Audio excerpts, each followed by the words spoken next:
Hey folks, I'm CPC Gamer, and welcome to Let's Play Mario and Yoshi, a game that I picked specifically to make all of my friends cringe, because none of them pronounce either of those names like that.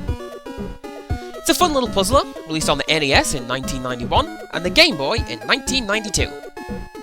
Personally, I own the Game Boy version, but I'm going to play the NES version because it's a little bit more colourful. Now the game's already set up for how I prefer to play it. We're going to do the B-type game on level 2, and we're going to play it with high speed. Music-wise, we have this little jingle, aka the one that everybody picks because it's the default. We have the Fire Flower with this somber little tune. And the Star, which always reminded me of the song Pack Up Your Troubles in Your Old Kit Bag for whatever reason. I don't know. I'm going to pick the flower, because nobody ever picks the flower. Plus I have a story about it. So let's go! Okay. So in this game, enemies fall from the sky, and it is our job, as Mario, to catch them on spinning plates. And if you can stack up 2 of the same on top of one another, then they vanish. And you win this mode by completely clearing the screen. There is another mechanic, which you saw just now, making eggs. Sometimes the game will drop the bottom half of an egg, like right there in fact. And if you put the top half of an egg on top of a stack containing the bottom half, everything between the 2 halves vanishes, and you get a bonus. That's a pretty clumsy explanation, but I mean, you'll see it in play as we go through the game. In fact, it's vaguely related to the story of the game, because this is another sort of bizarre transitional game that insisted on giving everything plots, even the dumb little puzzlers. And so, in this game, Yoshi and his friends have been trapped within a clutch of eggs, and it's your job to free them. And also to match up enemies, apparently. I don't know. I mean, the plot department got kind of lazy with this one. Hooray! Man, the wind jingle is so happy in this game. Everything is so happy in this game. It's just one of those bizarre things. And now, just like in Tetris, the starting blocks are a little bit higher, and we have to begin anew. Although, looking at it, this game isn't so much Tetris and it's more columns. Still fun though. Seriously, I played this game so much when I was younger, and this thing is responsible for the death of so many batteries it's unreal. I mean, not this version, mind you. I played the Game Boy version. But functionally, it's exactly the same, like graphics, music and all that, although the Game Boy makes a better use of the sound chip, I feel. But the technical differences, now they're different between the 2 versions. For example, the NES version of the game has the graphics for a big baby Yoshi, and it was going to be used on the Japanese title screen. And incidentally, in Japan, the game is called Yoshi no Tamago, which means Yoshi's egg. In America, it was just called Yoshi, and in England, it's Mario and Yoshi. Now, the Game Boy version of the game, that does not have the big Yoshi sprite, but it does have an extra enemy. This game has Goombas, Bloopers, Boos, Piranha Plants, which sounds like a ridiculous tongue twister now as I come to do that, but the Game Boy version, it was going to have Bullet Bill enemies as well. Now the Bullet Bill is fully functional and anatomically correct. The only thing that doesn't work is its idle sprite, like when it's sat in or on a stack. Now the game is programmed just to never spawn them though, because 4 enemies is enough of a pain, 5 would just be friggin' unbearable, you know? It's easy enough to re-enable them though. I mean, not even with ROM hacking or anything, you can just use a Game Genie to enable the 5th enemy. You just, you know, you behold the game's true form and despair.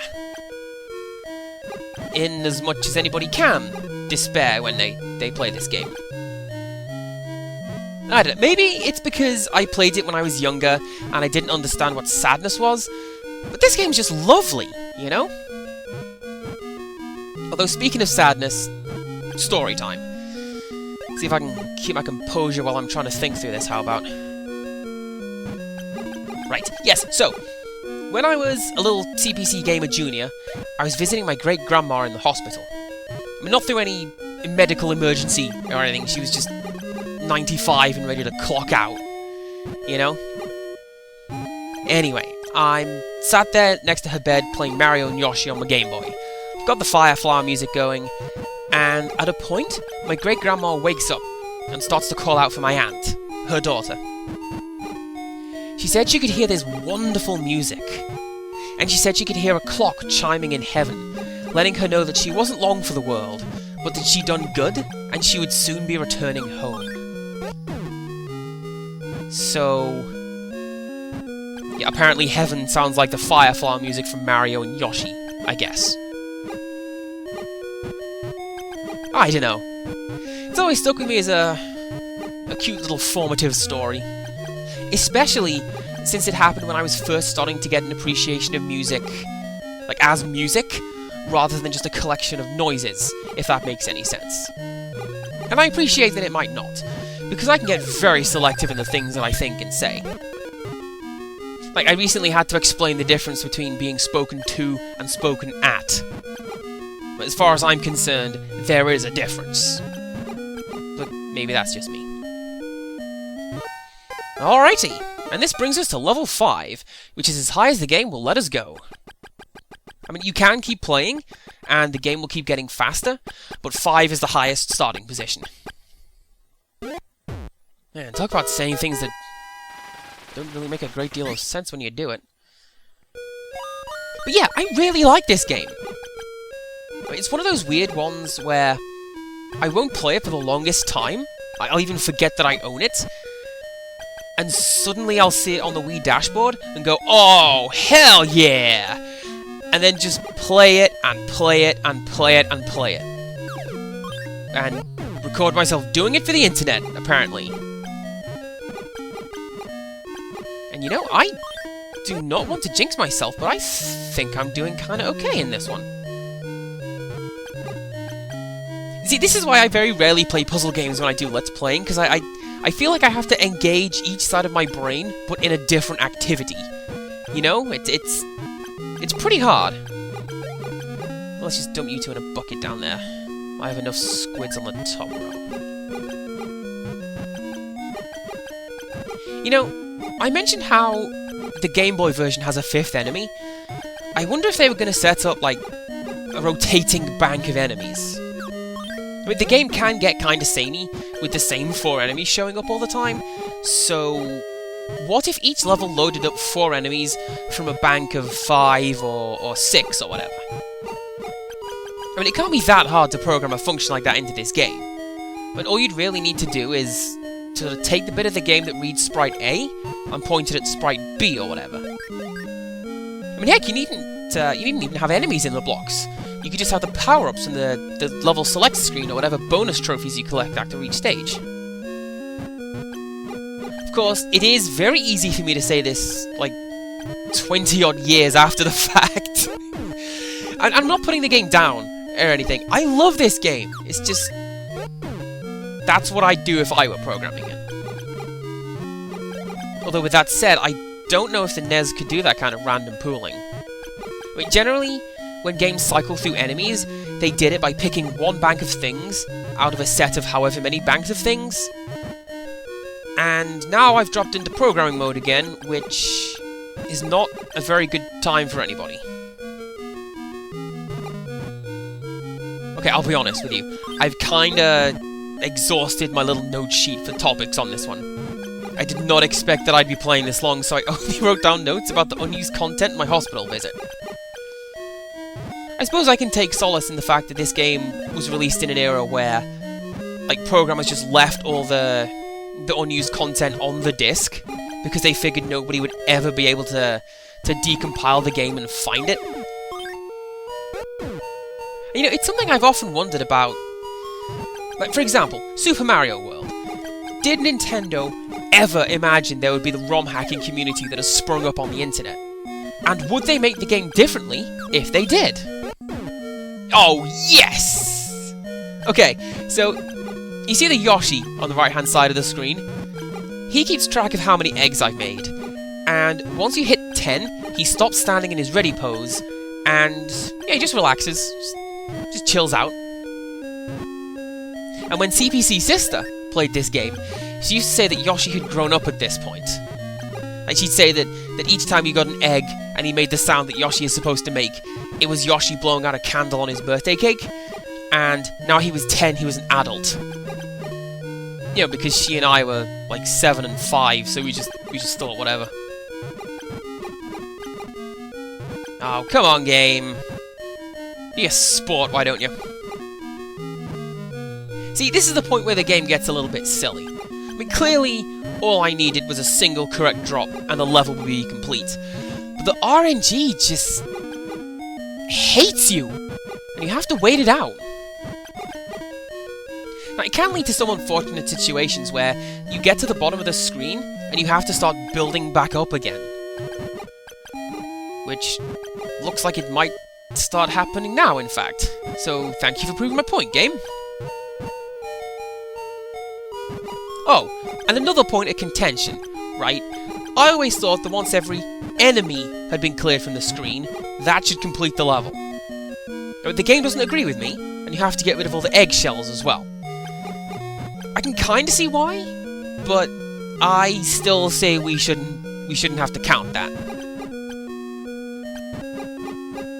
It's not all bad though. I mean, as soon as you get to like the 5-minute mark, the game decides you spent way too long playing a single stage, and it starts throwing the pieces down the chute as fast as it can. I mean, it gets to the point that holding down on the D-pad to drop the pieces actually slows them down. It's pretty ridiculous how fast they go. I mean, not as bad as... oh, what is it called? Grandmaster Mode from that one Tetris game? The one that gives you a literal 1/10 of a second thinking time. Now, I've only seen footage of that one. I've not played it because I know how well it would go. And the answer is...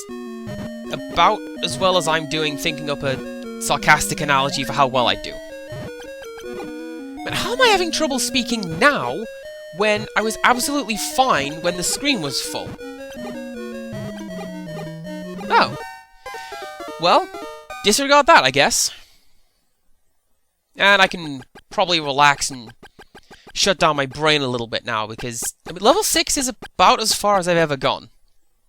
Like, now is the point where the game decides I've played enough, and I should go outside and do something else. Did anybody else just see that? Again, the joys of playing on 20-year-old software, I guess. The game just decides I need to see the entire sprite sheet as one. I don't know, made for like 10 seconds of commentary time, didn't it? And you know, with this game, I kind of feel like it's a shame there's so much to look at on the screen, because all I'm really focusing on, at least for now, is the top row of enemies. It's like bullet hell. The programmers go to all this effort to do all this whizzy stuff on the screen, and all I look at is the tiny ship and its little hitbox. Oh, by the way, I know I've shown that bit before, but you can also get rid of the bottom half of eggshells by stacking them on top of one another, just like the enemies. The game's pretty lenient like that. And it's certainly something that you'll want to do in situations like this, when the screen is way too busy. Although with that said, I think I'm doing alright. I mean, albeit completely stumped as to where to go now. Like, I kinda anticipated I'd bomb out at the very start of the last round, so forget doing so well in this round. You know, I think I recovered from that pretty well, all things considered. Of course, now it just means that I've got another level to blunder through, but what the heck, right? Just think of it as playing one more day in LSD. Except without the possibility of getting to talk to Yuka about it. Right, now I just need to wait for the game to stop screwing around and give me the correct pieces. Oh yeah, so you hatch Yoshis by sandwiching a top and bottom eggshell piece, if you stack enemies between the pieces, you get more and more points, and you also get a better Yoshi. Like, you can get a baby Yoshi, your standard kind, one with wings. And if you manage to get a full screen combo, then you get a giant Yoshi with a star. Because apparently that's canon now.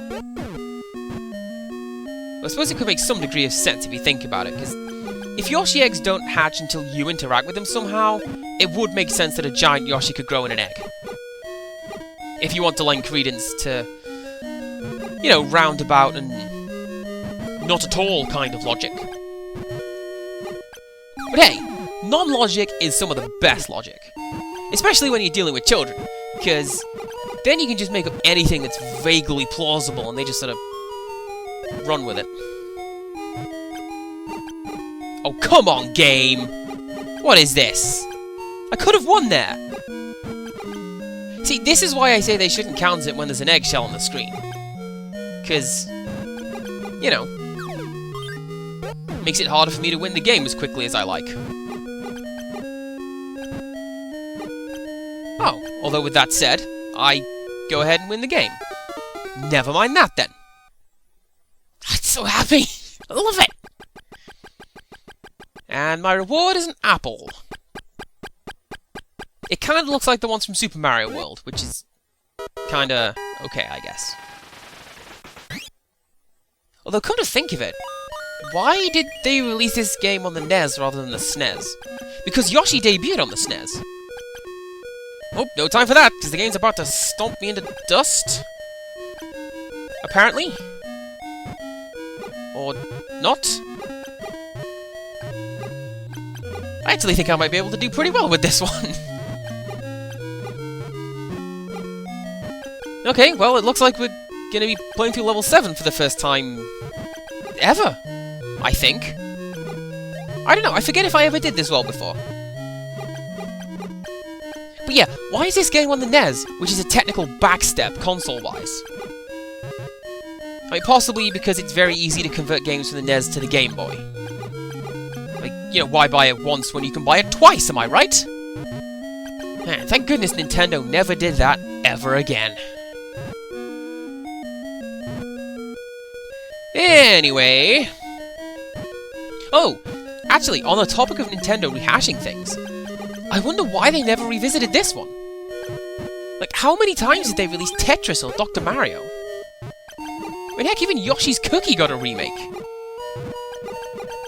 Although, one of those was more of a promotional thing, but whatever. Still fun, right?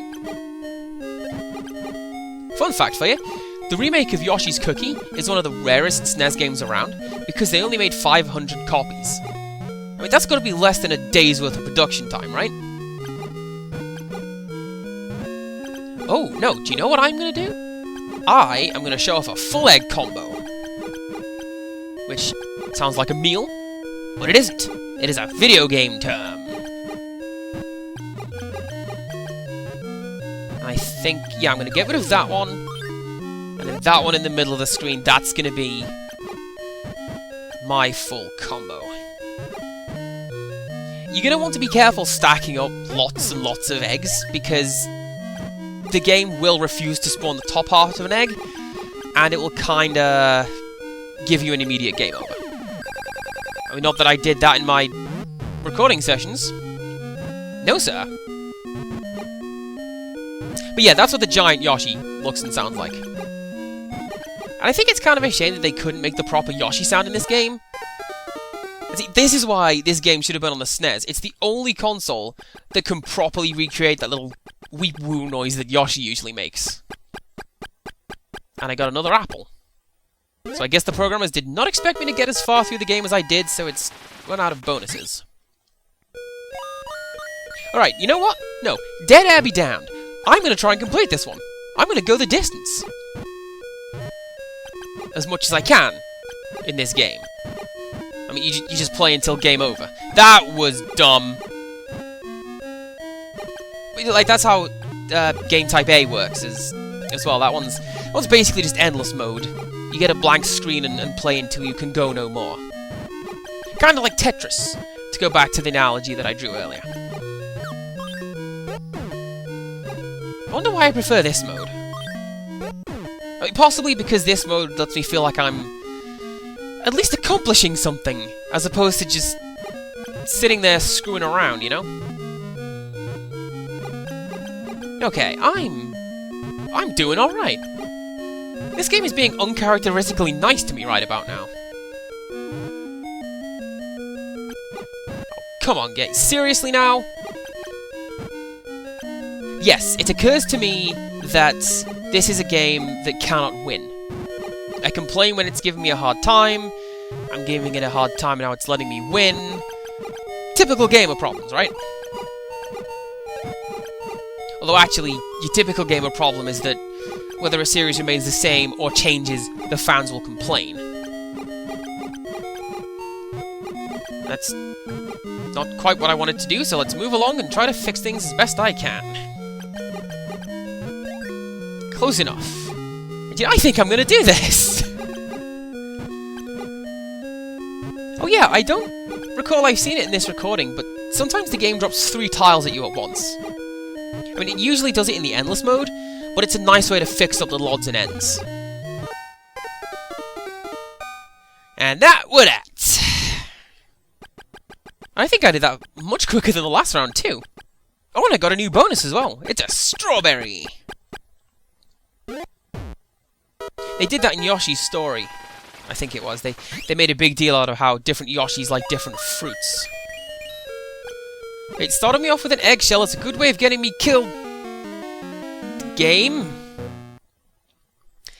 Yep. Oh, but look, I hit first place. With close to 20 minutes game time, too. Go me. Well, in any case, I've shown off all I can show off with this thing. It's a little cheap to do a one-shot video like this, but what the hell, right? I had a good time today. So, join me next time for whatever, and until next time, goodbye!